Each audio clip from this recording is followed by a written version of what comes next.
Hi, ಎಲ್ಲರಿಗೂ ಬೆಳಗಿನ ಶುಭೋದಯಗಳು. ಹಾಗೆ ಗೌರಿ ಗಣೇಶ ಹಬ್ಬದ ಶುಭಾಶಯಗಳು. ಇವತ್ತು ನಾವು trekking and bike trip, camping ಎಲ್ಲ ಮಾಡಲಿಕ್ಕೆ ಅಂತ ತುಂಬ ದೂರ ಹೋಗ್ತಾ ಇದ್ದೀವಿ. ನಾವು ಅಂದರೆ ಸುತ್ತ ಯಾರು ನೋಡಬೇಡಿ, ನಾನು ಮತ್ತು ನೀವು, ನನ್ನ ಜೊತೆಲಿ ನೀವು ಕೂಡ ಬರ್ತಾ ಇದ್ದೀರಾ. ಇವತ್ತಿಂದ ನಾವು ಹೋಗ್ತೀರಾ ಅಂಥ ಪ್ಲೇಸ್ ಯಾವುದು ಅಂದರೆ ಪಶ್ಚಿಮ ಘಟ್ಟದಲ್ಲಿರುವಂಥ ಬೆಟ್ಟ ಗುಡ್ಡಗಳು ಹಾಗೂ ಜಲಪಾತಗಳಿರುವಂತಹ ಇತಿಹಾಸ ಇರುವಂತಹ ಛತ್ರಪತಿ ಶಿವಾಜಿ ಕಟ್ಟಿದಂತಹ ಮಹಾರಾಷ್ಟ್ರಕ್ಕೆ ಹೋಗ್ತಾ ಇದ್ದೀವಿ. ಇವಾಗ ಫುಲ್ ರೆಡಿಯಾಗಿ ಬೆಳಗ್ಗೆ 9 ಗಂಟೆಗೆ ಬಿಡ್ತಾ ಇದ್ದೀನಿ. ಇವಾಗ ಕರೆಕ್ಟಾಗಿ ಬನ್ನಿ. ಇವಾಗ ಡೈರೆಕ್ಟ್ ನಾವು ಹೋಗ್ಬೇಕಾದ್ರೆ ಚಿತ್ರದುರ್ಗಕ್ಕೆ ಹೋಗ್ಬಿಟ್ಟು ಅಲ್ಲಿಂದ ನಾವು ಮಹಾರಾಷ್ಟ್ರಕ್ಕೆ ಹೋಗೋಣ. ನಮ್ಮ ಕರ್ನಾಟಕದಲ್ಲಿರೋ ಪ್ಲೇಸ್ಗಳನ್ನ ನೋಡಿಕೊಂಡು ಆಮೇಲೆ ಮಹಾರಾಷ್ಟ್ರಕ್ಕೆ ಹೋಗೋಣ. ಅಲ್ಲಿ ತನಕ ನನ್ನ ವೀಡಿಯೋನ ನೋಡ್ತೀರಿ. ಯಾರು ಸಬ್ಸ್ಕ್ರೈಬ್ ಆಗಿಲ್ಲ ಬೇಗ ಸಬ್ಸ್ಕ್ರೈಬ್ ಆಗಿ. ಏಕೆಂದರೆ ಅಲ್ಲಿ ಆಗುವಂಥ ಅನುಭವಗಳು, ನಮಗೆ ಎದುರಾಗುವಂಥ ಕಷ್ಟಗಳು, ಏನೆಲ್ಲ ನಡೆಯುತ್ತೆ, ಏನೆಲ್ಲ ಆಗುತ್ತೆ ಮತ್ತು ಹೇಗಿರುತ್ತೆ ಅನ್ನೋದನ್ನ ನನ್ನ ಅನುಭವನ ನಿಮಗೆ ತಿಳಿಸ್ಕೊಡ್ತೀನಿ. ಹಾಗೆಯೇ ಅಲ್ಲಿ ಹೋಗಬೇಕಾಗಿರೋ ಅಂಥ ಥಿಂಗ್ಸ್ಗಳು ಮತ್ತು ನನಗೆ ಬೇಕಾಗಿರೋ ಅಂಥ ಬಟ್ಟೆಗಳೆಲ್ಲ ನಾನು ತೊಗೊಂಡು ರೆಡಿ ಮಾಡ್ಕೊಂಡಿದ್ದೀನಿ. ಹಾಗೆಯೇ ಮನೆಯವರು ಪ್ರೀತಿಯಿಂದ ತುಂಬ ದೂರ ಹೋಗ್ತಿದ್ದಾರೆ ಅಂದ್ಬಿಟ್ಟು ರೊಟ್ಟಿ ಮತ್ತು ಚಪಾತಿ ಸುಮಾರು ತಿನಿಸುಗಳನ್ನ ಮಾಡೋರೆ. ಪರವಾಗಿಲ್ಲ, ಪ್ರೀತಿಯಿಂದ ಮಾಡಿರೋದಲ್ಲ, ಬೇಡ ಅಂತ ಹೇಳಿದೆ. ಆದರೆ ಅವರು ಕೇಳ್ತಾ ಇಲ್ಲ. ತಗೊಂಡೋಗು ಅಂತ ಹೇಳಿ ತುಂಬ ಮಾಡಿದ್ದಾರೆ. ಇವಾಗ ತಗೊಂಡು ಹೋಗೋಕ್ಕೆ ಅಂತ ಇಟ್ಟಿದ್ದೀನಿ. ಇನ್ನೂ ತುಂಬ ತಿಂಡಿಗಳಲ್ಲಿ ಸದ್ಯಕ್ಕೆ ಚಪಾತಿ ಮತ್ತು ರೊಟ್ಟಿ. ಅದಕ್ಕೆ ರಾಗಿ ರೊಟ್ಟಿಗೆ, ನನಗೆ ರಾಗಿ ರೊಟ್ಟಿ ಅಂದರೆ ಇಷ್ಟ. ಅದಕ್ಕೆ ಮೆಣಸಿನ್ಕಾಯಿ, ಖಾರ, ಎಣ್ಣೆಲಿ ಫ್ರೈ ಮಾಡಿರೋದು, ಏನೇ ಆಲೂಗಡ್ಡೆ ಬಜ್ಜಿ ಮಾಡಿದ್ದಾರೆ.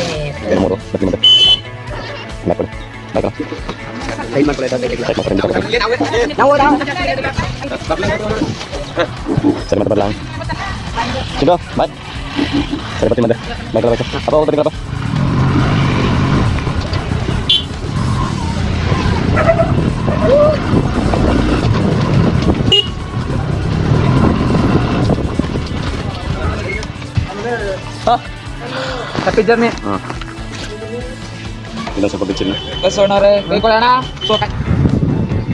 ಫೈನಲಿ ನಾನು ಒಬ್ಬನೇ ಅಂದ್ಕೊಂಡಿದ್ದೆ ಹೋಯ್ತಿರೋದು. ಕೊನೆಗೂ ಅಂತೂ ಇಂತೂ ಡಿಸೈಡ್ ಮಾಡಿ ನನ್ನ ಫ್ರೆಂಡು ಕೂಡ ಬಂದ್ಬಿಟ್ಟ. ಇವಾಗ ಇಬ್ಬರಿದ್ದೀವಿ. ಇವಾಗೇನಿಲ್ಲ, ಸಮಸ್ಯೆ ಏನಿಲ್ಲ. ಈಗ ಆರಾಮಾಗಿ ಇಬ್ಬರು ಇರೋದ್ರಿಂದ ಇಬ್ಬರು ಗಾಡಿ ಓಡಿಸ್ಕೊಂಡು ಇಬ್ಬರು ಆರಾಮಾಗಿ ಮಲಿಕೋಬೋದು, ಯಾವುದೇ ರೀತಿ ತೊಂದರೆ ಆಗ್ದಂಗೆ. ಇವಾಗ ನಾವು ಹೋಗ್ತಾ ಇರೋದು ನಮ್ಮ ವೀರ ಮದಕರಿ ನಾಯಕರು ಆಳಿದಂತಹ ಚಿತ್ರದುರ್ಗ ಹೋಗ್ತಾಯಿದ್ದೀವಿ. ಇನ್ನೊಂದು ಸ್ವಲ್ಪ ಹೊತ್ತಲ್ಲಿ ಅಲ್ಲಿಗೆ ಹೋಗಿ ನಾವು ರೀಚ್ ಆಗ್ತೀವಿ. ಮತ್ತೆ ಅಲ್ಲಿ ನಿಮಗೆ ಸಿಗೋಣ ನಾವು. ಅವನ ಮುಖ ಇವಾಗ ತೋರಿಸೋದಿಲ್ವಂತೆ, ಯಾಕೆಂದರೆ ಇವಾಗ ಅವನು ಸಸ್ಪೆನ್ಸಾಗಿ ತೋರಿಸೋದಂತೆ ಮುಖನ. ಯಾಕೆಂದರೆ ಸಡನ್ನಾಗಿ ಪ್ಲ್ಯಾನ್ ಮಾಡ್ಕೊಂಡು ಬಂದಿರೋದ್ರಿಂದ ಸಸ್ಪೆನ್ಸಾಗಿ ಎಲ್ರಿಗೂ ತೋರಿಸ್ಬೇಕು ಅಂತ ಅಂದ್ಕೊಂಡು ಮುಖನ ತೋರಿಸ್ತಿಲ್ಲ.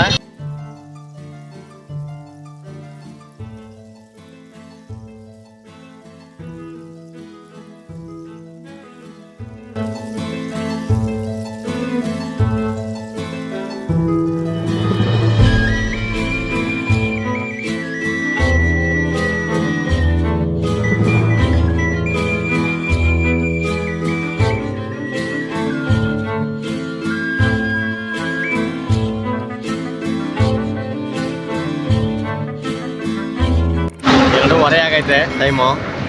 ನಾವಿನ್ನೂ ಹಾಸನಲ್ಲಿದ್ದೀವಿ. ಇಷ್ಟೊತ್ತಿಗೆ ನಾನು ಬೆಳಗ್ಗೆ ಬಿಟ್ಟಿದ್ದ ಟೈಮ್ ನೋಡಿದ್ರೆ ಇಷ್ಟೊತ್ತಿಗೆ ನಾನು ಚಿತ್ರದುರ್ಗ ಹತ್ತಿ ಸುತ್ತಿನ ಕೋಟೆ ಹತ್ತಿ ನಾನು ಕೆಳಗೆ ಇಳಿಬೇಕಿತ್ತು. ಆದರೆ ಏನಾಯಿತು ಅಂದರೆ ನನ್ನ ಫ್ರೆಂಡ್ ಒಬ್ಬರು ಬರ್ತೀನಿ ಅಂತ ಹೇಳಿದರು. ಅವರು ಸಡನ್ನಾಗಿ ಅರ್ಜೆಂಟಲ್ಲಿ ಡಿಸೈಡ್ ಮಾಡಿ ನನ್ನ ಜೊತೆ ಬಂದರು ಹಾಸನ ತನಕ. ಆದರೆ ಅವರು ಹಾಸನಲ್ಲಿ ಮನೇಲಿ ಏನೋ ಸಮಸ್ಯೆ ಆಯಿತು ಅಂತ ಫೋನ್ ಮಾಡಿದ್ದಕ್ಕೆ ಹಾಸನಲ್ಲಿ ಇಳಿದು ಹೊಂಟೋದ್ರು. ಹಾಗಾಗಿ ಇಷ್ಟೊತ್ತಾಯಿತು ಹಾಸನಲ್ಲಿದ್ದೀನಿ, 2:30 ಆದ್ರೂ.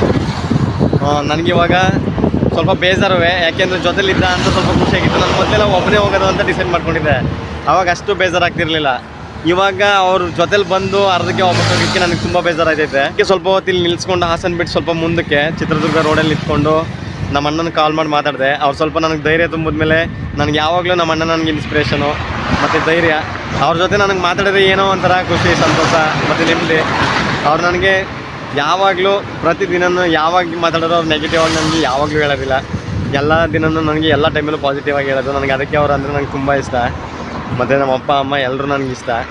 ನಾನು ಅದಕ್ಕೆ ಫಸ್ಟ್ ಏನಾದ್ರು ಆ ಸಮಸ್ಯೆ ಅಂತ ಬಂದರೆ, ಇಲ್ಲ ಯಾವುದೇ ಖುಷಿ ಅಂತ ಅದು ಫಸ್ಟು ಖುಷಿ ಅನ್ನೋದಕ್ಕಿಂತ ಹೆಚ್ಚಾಗಿ ನನ್ನ ಸಮಸ್ಯೆ ಬಂದಾಗ ನಾನು ಜಾಸ್ತಿ ನಮ್ಮ ಅಣ್ಣನಿಗೆ ಫೋನ್ ಮಾಡಿರೋದು. ಇವತ್ತಾಗಿದ್ದು ಬೇಜಾರಕ್ಕೂ ನಮ್ಮ ಅಣ್ಣನ ಜೊತೆ ಮಾತಾಡೋದು ನನಗೆ ಸ್ವಲ್ಪ ಸಮಾಧಾನ ಆಯ್ತದೆ ಅಂತ ಹೇಳಿ ನಾನು ಅವ್ರ ಜೊತೆ ಮಾತಾಡಿದೆ. ನನಗೆ ಸ್ವಲ್ಪ ಇವಾಗ ರಿಲೀಫ್ ಆಯಿತು. ಅವರು ನನಗೆ ಸ್ವಲ್ಪ ಮೋಟಿವೇಶನ್ ಮಾಡಿದ್ರು. ಹಾಗಾಗಿ ಇವಾಗ ನಾನು ನನ್ನ ಮನಸ್ಸಲ್ಲಿರೋ ಬೇಜಾರನ್ನ ನಾನು ತೆಗ್ದು ಇವಾಗ ಹೊರಡಬೇಕು ಅಂತ ನಾನು ಡಿಸೈಡ್ ಮಾಡ್ಕೊಂಡು ಹೋಗ್ತಾ ಇದ್ದೀನಿ. ಬೇಜಾರಾದರೂ ಪರವಾಗಿಲ್ಲ, ಆದರೆ ಹಾಗೆ ಆಗುತ್ತೆ. ಆದರೂ ನಾನು ಹೊರಡ್ಬೇಕು. ಇವಾಗ ನಾನು ಅಂದ್ಕೊಂಡಿರೋದು ತುಂಬ ವರ್ಷದಿಂದ ಅಂದ್ಕೊಂಡಿದ್ದೆ, ಲಾಸ್ಟ್ 2 ವರ್ಷದಿಂದ ನಾನು ಅಂದ್ಕೊಂಡಿದ್ದೆ ಹೋಗಬೇಕು ಬೈಕ್ ರೈಡಿಂಗ್ ಅಂತ. ಹೋಗೋಕ್ಕಾಗಿರಲಿಲ್ಲ. ಇವಾಗ ಹೋಗ್ತಾ ಇದ್ದೀನಿ. ಆದರೆ ಇದನ್ನು ನಾನು ಈಗ ಅರ್ಧಕ್ಕೆ ನಿಲ್ಲಿಸಿ ನಾನು ವಾಪಸ್ ಹೋದರೆ ನನಗೆ ಚೆನ್ನಾಗಿರೋದಿಲ್ಲ. ಹಾಗಾಗಿ ನಾನು ಹೋಗ್ತಾ ಇದ್ದೀನಿ. ಹಾಗಾಗಿ ನಿಮ್ಮ ಮುಂದೆ ನನ್ನ ಫೀಲಿಂಗ್ಸ್ನ ನಾನು ನಿಮಗೂ ಹೇಳ್ಕೋಬೇಕು ಅನ್ನಿಸ್ತು, ಅದಕ್ಕೆ ನಿಮ್ಗೆ ಹೇಳ್ತಾ ಇದ್ದೀನಿ. ಏನಾದರೂ ಸಜೆಷನ್ ಕೊಡೋಂಗಿದ್ರೆ ಕೊಡಿ. ನೀವು ಕೂಡ ನನಗೆ ಇನ್ಸ್ಪಿರೇಷನ್ ಆಗಿರಿ. ನೀವು ನಿಮ್ಮ ಅನುಭವಗಳು ಮತ್ತು ನಾನು ಹೋಗ್ತಿರೋ ದಾರಿಗಳ ಬಗ್ಗೆ ನಿಮ್ಮ ಅನಿಸಿಕೆಗಳನ್ನ ನನಗೆ ಕಮೆಂಟ್ಸ್ ಮೂಲಕ ತಿಳಿಸಿದ್ರೆ ನನಗೆ ಸ್ವಲ್ಪ ಇನ್ಸ್ಪಿರೇಷನ್ ಜಾಸ್ತಿ ಇರುತ್ತೆ. ಮತ್ತು ನನಗೆ ಎನರ್ಜಿ ಕೊಡಿ, ಯಾಕೆಂದರೆ ಎನರ್ಜಿ ಇದ್ದರೆ ನನಗೂ ವೀಡಿಯೋ ಮಾಡಿ ಜಾಸ್ತಿ ಚೆನ್ನಾಗಿ ಮಾತಾಡೋಕ್ಕೆ ಮತ್ತು ಇನ್ನೂ ಎಕ್ಸ್ಟ್ರಾ ಏನೇನಾದರೂ ತೋರ್ಸೋಕ್ಕೆ ಆ್ಯಕ್ಟಿವಿಟಿ ಮಾಡೋಕ್ಕೆ ನನಗೆ ಈಸಿ ಆಗುತ್ತೆ ಅಂತ ಹೇಳ್ತಾ ಇದ್ದೀನಿ. ಓಕೆ, ಚಿತ್ರದುರ್ಗದಲ್ಲಿ ಸಿಗೋಣ. ಬಾಯ್.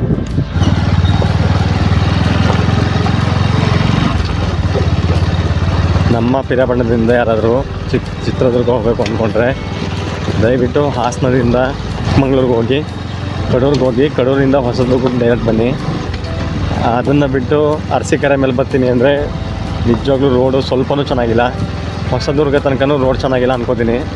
ಈಗ ನಾನು ಸುಮಾರು ದೂರದಿಂದ ಸುಮ್ಮನೆ ಬರ್ತಾನೆ ಇದ್ದೀನಿ, ನಾನು ರೀಚ್ ಆಗ್ತಾನೆ ಇಲ್ಲ. ತುಂಬ ಲೇಟ್ ಆಯಿತು ಅನ್ನಿಸ್ತೈತೆ. ಸ್ವಲ್ಪ ದೂರ ಗಂಟ ಚೆನ್ನಾಗಿರುತ್ತೆ, ಸ್ವಲ್ಪ ದೂರ ಗಂಟ ಚೆನ್ನಾಗಿರೋದಿಲ್ಲ ರೋಡು. ನನ್ನ ವಾಯ್ಸ್ ಕರೆಕ್ಟಾಗಿ ಕೇಳಿಸ್ತೈತೆ ಅಂದ್ಕೊಂಡಿದ್ದೀನಿ. ಹಾಯ್, ಎಲ್ಲರಿಗೂ ಶುಭ ಸಂಜೆ. ನಾನಿವಾಗ ಜಸ್ಟು ಚಿತ್ರದುರ್ಗ ಎಂಟ್ರಿ ಆಗಿದ್ದೀನಿ. ಹತ್ರ ಹೋಗಿದೆ, ಅಲ್ಲಿ ಬೆಳಗ್ಗೆ 6 ಗಂಟೆಗೆ ಓಪನ್ ಅಂತ ಹೇಳಿದರು, ಯಾಕೆಂದರೆ ಇವಾಗ ಕ್ಲೋಸ್ ಆಗ್ತಿತ್ತು. ಹಾಗಾಗಿ ನಾನು ಇವಾಗ ಇಲ್ಲೊಂದು ಪೆಟ್ರೋಲ್ ಬಂಕ್ ಹತ್ರ ಬಂದು ಸ್ಟೇ ಆಗೋಕ್ಕೆ ಅವ್ರಿಗೆ ಪರ್ಮಿಷನ್ ಕೇಳಿದೆ. ಅವರು ಪರ್ಮಿಷನ್ ಕೊಟ್ಟಿದ್ದಾರೆ. ಅವ್ರ ಹೆಸರು ಚಂದ್ರು ಅಂತ ಹೇಳಿ, ಹಾಗೆ ಏನಿಲ್ಲ ಅಂತ ಹೇಳಿದ್ದಾರೆ. ಸೆಕ್ಯೂರಿಟಿ ಎಲ್ಲ ಇರ್ತಾರೆ, ನೀವು ಮಲಗ್ಬೋದು ಅಂತ ಹೇಳಿದರು. ಹಾಗಾಗಿ ಇವತ್ತು ನಾನು ಇಲ್ಲೇ ಟೆಂಟ್ ಹಾಕಬೇಕು ಅಂತ ಇರೋದು. ನೋಡಿ, ಇದೇ ಪೆಟ್ರೋಲ್ ಬಂಕು. ನಾನಿವಾಗ ಇಲ್ಲೇ ಟೆಂಟ್ ಹಾಕ್ತೀನಿ. ಇದೇ ಚೆನ್ನಾಗಿದೆ ಜಾಗ.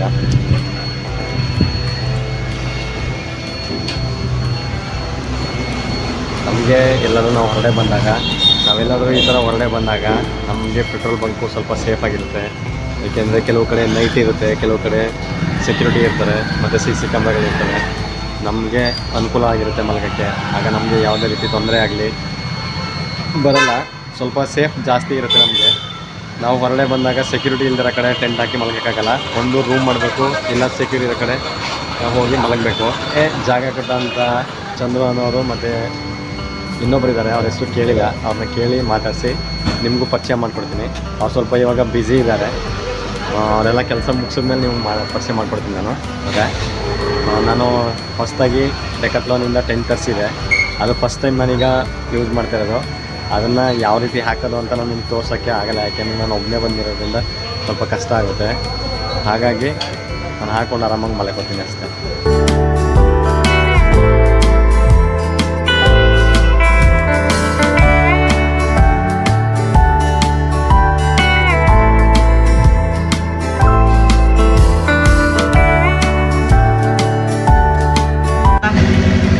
ಊಟ ಸುಮ್ಮನೆ ರೈಡ್ ಅಂತ ಹೋಗಿದ್ದೀನಿ.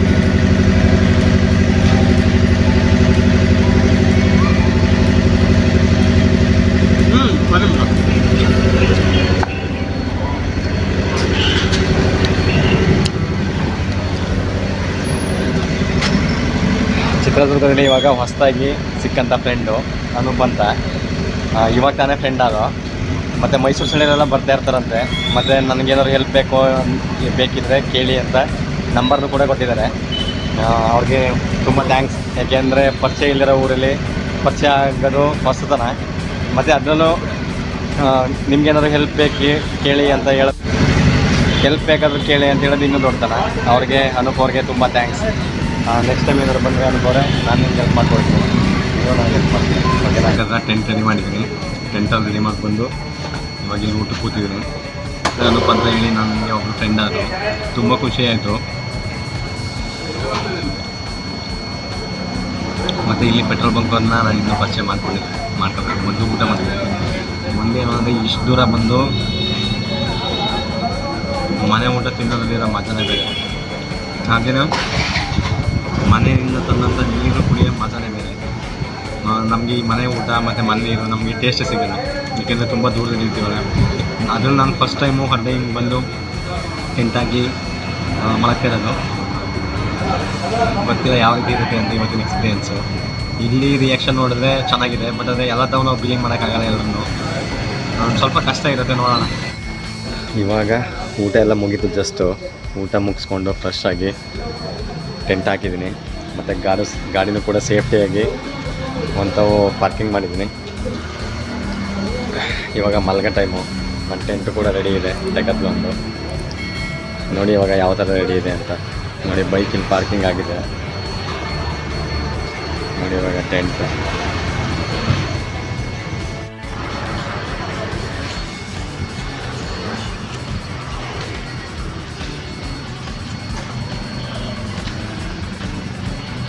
ನೋಡಿ. ಇಲ್ಲಿ ಕೂತಿದ್ದಾರಲ್ಲ ಇವರೇ ಚಂದ್ರು ಅಣ್ಣ ಅಂದರೆ. ಅಣ್ಣ ಊಟ